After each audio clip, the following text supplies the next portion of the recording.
Hi everyone, I'm Alice Luca, Programme Manager for Map the System. Shortly hear a wonderful keynote speech from Réjane Woodroffe. Réjane is the Director and a founding member of the Bulungula Incubator. This is a not-for-profit organisation engaging an integrated rural development programme in a remote part of South Africa. This is a real-world example of how an organisation can act as an agent for systems change through empowering local communities. So without further ado, please welcome the amazing Réjane Woodroffe to our virtual stage. Hi everyone, my name is Réjane. I'm the director of the Bulungula Incubator. The Bulungula Incubator is a rural development organization based on the east coast of South Africa in a very remote rural part of the country. It is an area that is known because Nelson Mandela was born here and grew up here. It was an area that was classified a black homeland under apartheid, which meant that there was a severe lack of investment in infrastructure, in the provision of all services that one might need to live a flourishing human life.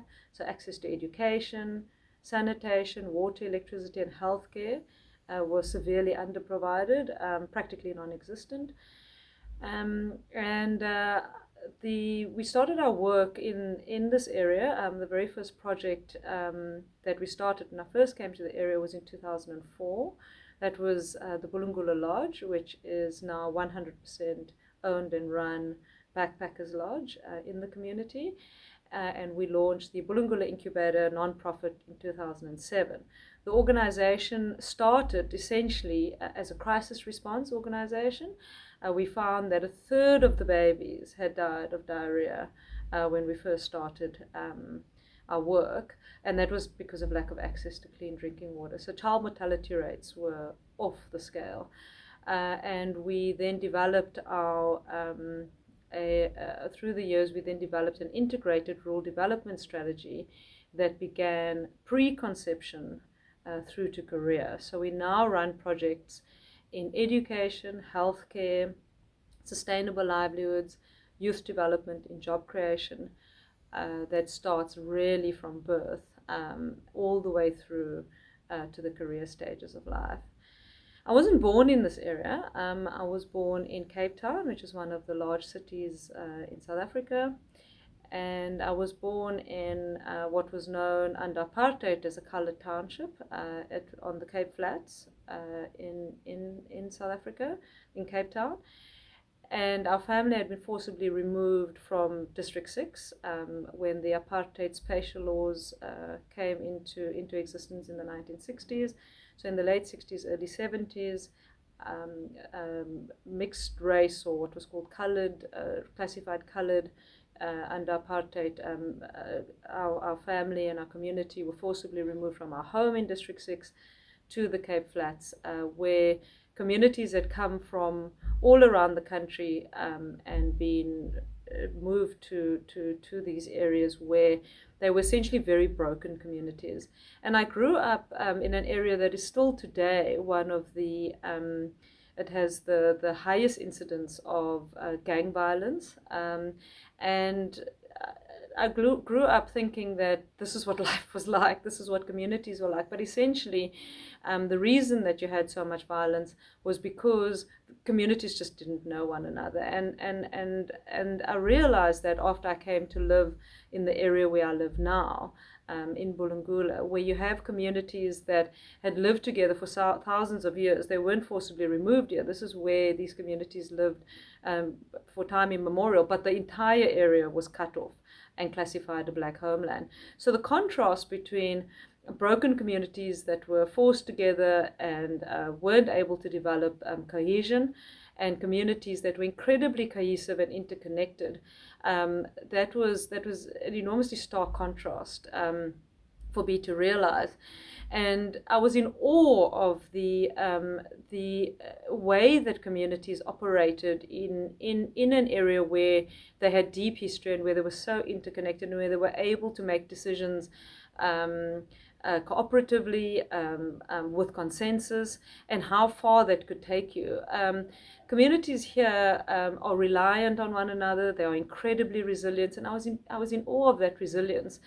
And through the 20 years now that we've been, that the Bulungula Incubator has existed and has been working hand in hand with communities, we found that that extent of that resilience means that when you are looking to do systems change, when you're trying to change a system for the benefit of communities and to unblock what might be obstacles to development and to change, you need communities that are interconnected in that they trust one another deeply, and you need to have communities that are resilient enough to handle the kind of change that can come from systems change intervention. So communities here have an enormous amount of assets that exist because of their interconnectedness. So when you're looking at systems change, when you're trying to impact a system positively, it's important to find those assets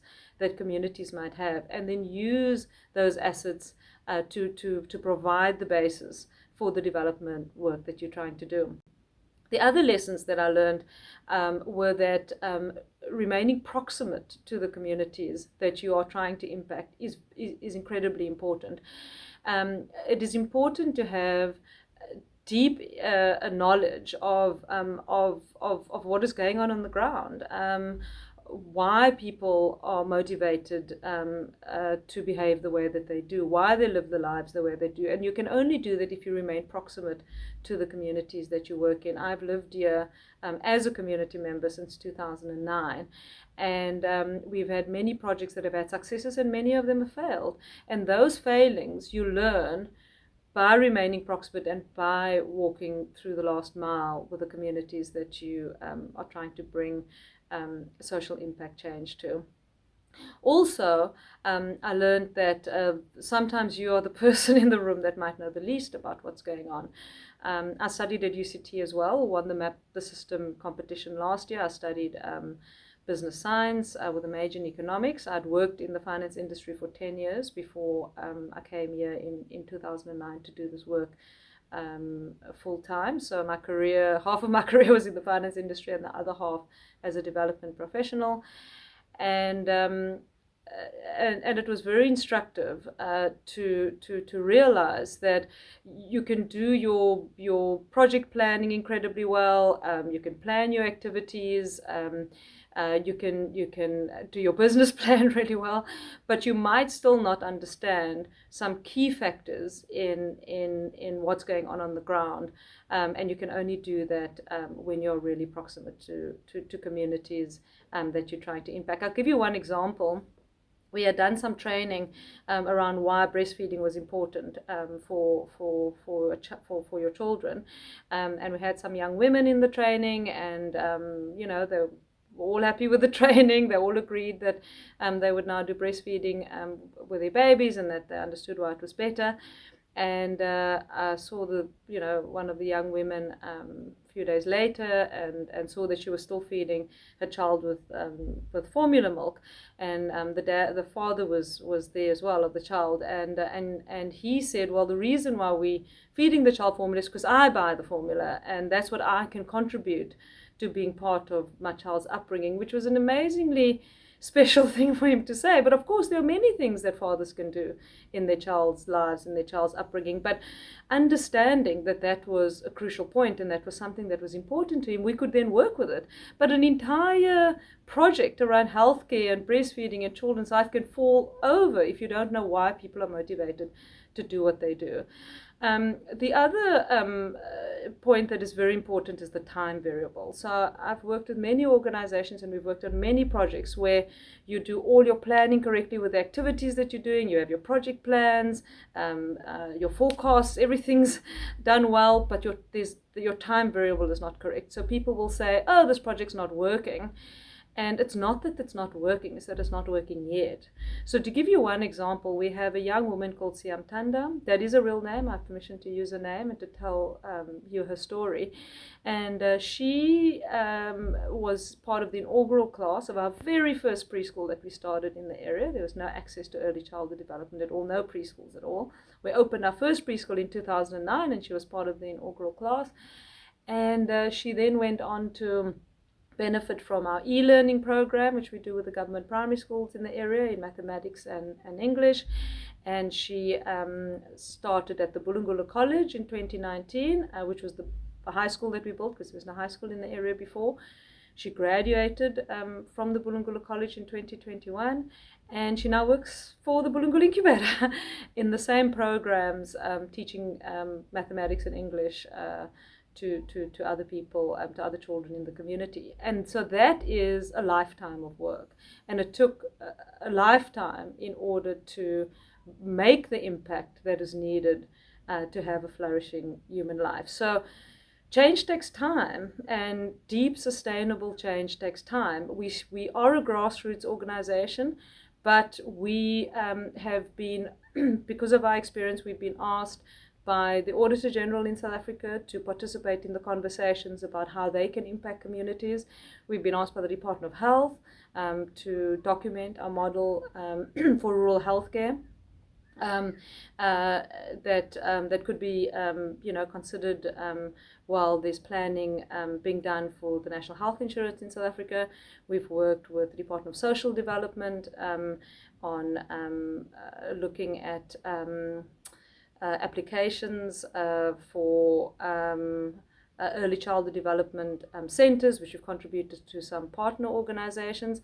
And we've had many interactions with the Department of Education around how the Bulungula College has become the #1 school in our district area within 2 years of opening. So there are many ways in which we are impacting systems change, having been a grassroots organization. So I want to wish you all well in all your endeavors, and know that when you look for what is awe-inspiring, and you will find it in the communities that you're looking to work with, then you will understand the why of the work that we do, and not the what. And that is what will keep you going in doing this kind of positive impact work in the world, which is incredibly difficult work, and work that you need to keep being inspired by those that you work with. And you will find that if you're looking for what is amazing about the communities that you're trying to impact. So best of luck to all of you in all those endeavors. And they say that the best time to have planted a tree was 20 years ago, and the second best time is now. Thank you.